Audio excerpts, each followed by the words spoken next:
જય શ્રીમન નારાયણ. રામાનુજદાસ શ્રીમાન ગટ્ટુ વેણુગોપાલ સ્વામી દ્વારા વર્ણન કરેલ શ્રીમદ ભગવદ્ ગીતાનું ગુજરાતી ભાષાંતર હું આપને કહી રહી છું. અધ્યાય 10 વિભૂતિ યોગ. શ્લોક 27. ઉચ્ચૈશ્રવસમ અશ્વાનામ વિદ્ધિ મામ અમૃતોદ્ભવમ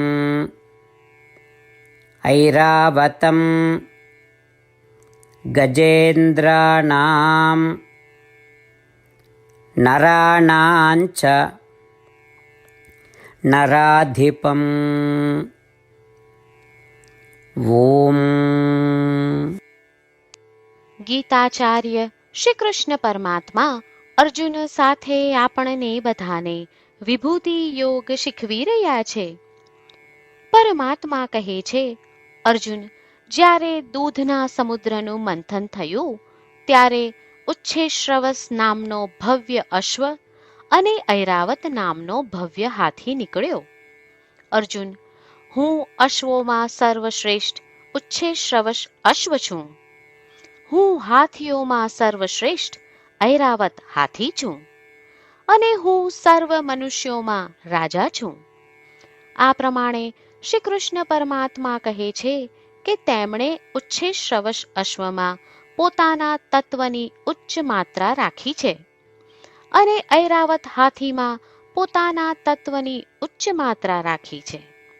આ ઉપરાંત તે કહે છે કે તેમની ઉચ્ચ તત્વની ઉપસ્થિતિને કારણે મનુષ્યોમાંથી કોઈ નેતા કે રાજા બનશે.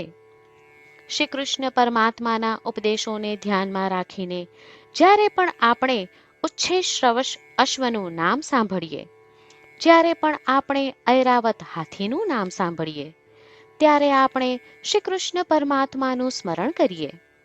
અને જ્યારે પણ આપણે આપણી વચ્ચેના નેતાઓ, રાજાઓ, અધિપતિઓ અને મંત્રીઓને જોઈએ ત્યારે એ સમજીએ કે તેઓમાં શ્રી કૃષ્ણ પરમાત્માનું ઉચ્ચ તત્વ હોવાને કારણે તેઓને તે પદ પ્રાપ્ત થયું છે. ચાલો આપણે શ્રી કૃષ્ણ પરમાત્માનું સ્મરણ કરીએ.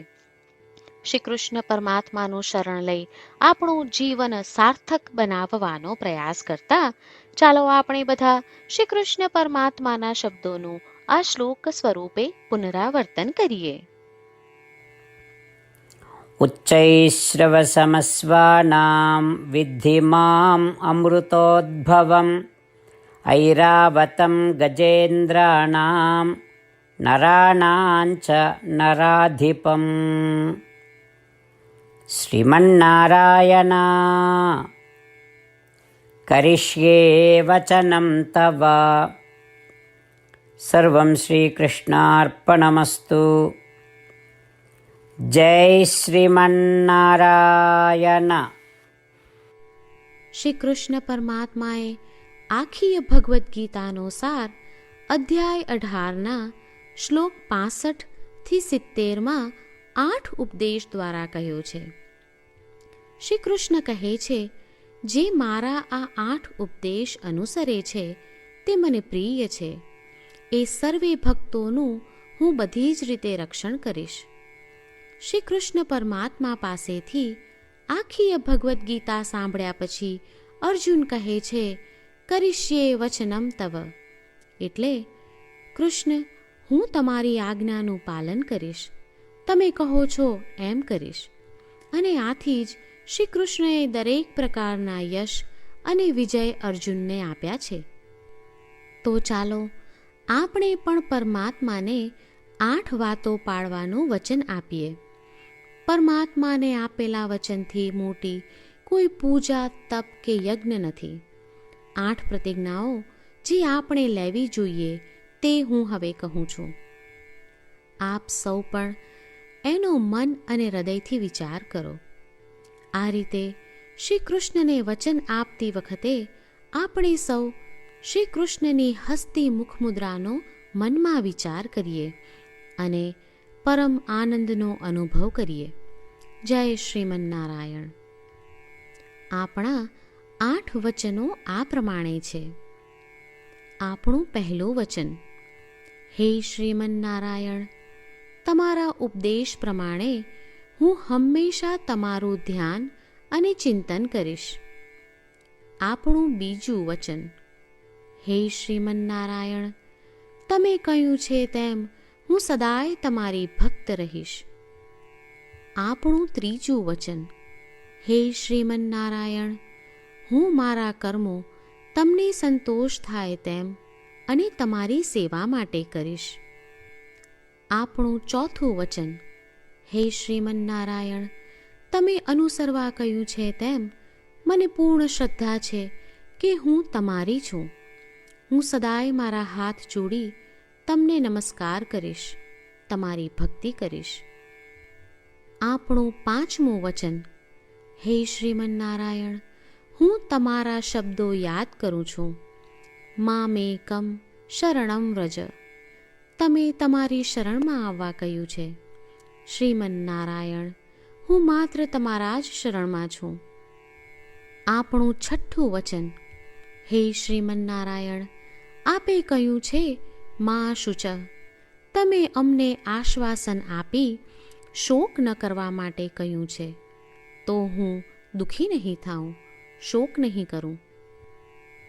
આપણું સાતમું વચન: હે શ્રીમન્નારાયણ, અમારા કલ્યાણ અર્થે આપે શ્રીમદ્ ભગવદ્ ગીતા રૂપી આશીર્વાદ આપી અમારા સૌ પર કૃપા કરી છે, તો હું દરરોજ ઓછામાં ઓછો એક શ્લોક વાંચીશ અથવા સાંભળીશ એવો સંકલ્પ લઉં છું.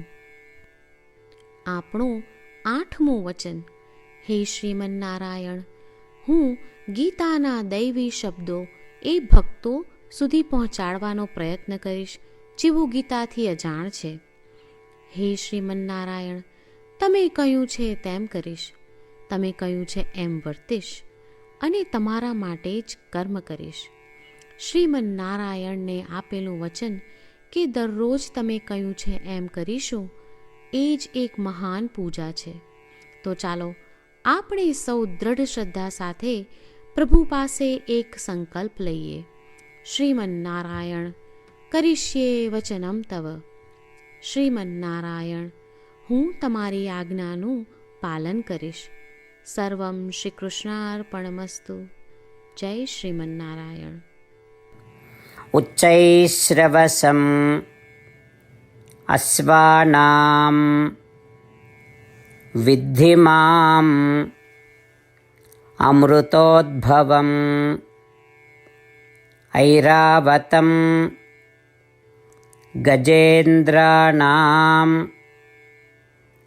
નરાણાંચ નરાધિપમ. ઓમ ઉચ્ચૈશ્રવસમસ્વાનામ વિદ્ધિ મામ અમૃતોદ્ભવમ ઐરાવતમ ગજેન્દ્રાણામ નરાણાંચ નરાધિપમ. શ્રીમન્નારાયણ, કરિષ્યે વચનમ તવ. સર્વં શ્રીકૃષ્ણાર્પણમસ્તુ. જય શ્રીમન્નારાયણ. જય શ્રીમન્નારાયણ. તમામ ભક્તોને ખાસ વિનંતી: આપણા જીવનની દરેક બાબતોમાં આપણે તાત્કાલિક અને અસરકારક પરિણામો ઈચ્છીએ છીએ. આ પ્રાપ્ત કરવા માટે ચાલો દરરોજ 1 મિનિટ ફાળવીએ અને નારાયણાસ્ત્રમ વાંચીએ. નારાયણાસ્ત્રમ મેળવવા માટે તેની વેબસાઇટ જે www.narayanaastram.org છે તેના પર જાઓ અને રજિસ્ટ્રેશનમાં તમારું નામ અને ઈમેલ આપો. તમે આપેલા ઈમેલ પર તમને નારાયણાસ્ત્રમ PDF પ્રાપ્ત થશે. PDFમાં રામાયણનો 1 શ્લોક, ગીતાનો 1 શ્લોક અને એક વિષ્ણુ નામ છે. આ 3ને નારાયણાસ્ત્રમ કહેવામાં આવે છે. દરેક વ્યક્તિને આ શ્લોકોનું અલગ અલગ સંયોજન પ્રાપ્ત થાય છે. જ્યારે દરેક વ્યક્તિ 24,000 ભક્તો સાથે તેમના નારાયણાસ્ત્રમને દરરોજ વાંચે છે અથવા સાંભળે છે, ત્યારે સમગ્ર રામાયણનું 1 વાર પારાયણ, શ્રીમદ્ ભગવદ્ ગીતાનું 33 વાર પારાયણ અને વિષ્ણુ સહસ્ત્રનામનું 24 વાર પારાયણ રોજ પૂર્ણ થાય છે. આ એક અદ્ભુત અને અસાધારણ પરિણામ છે.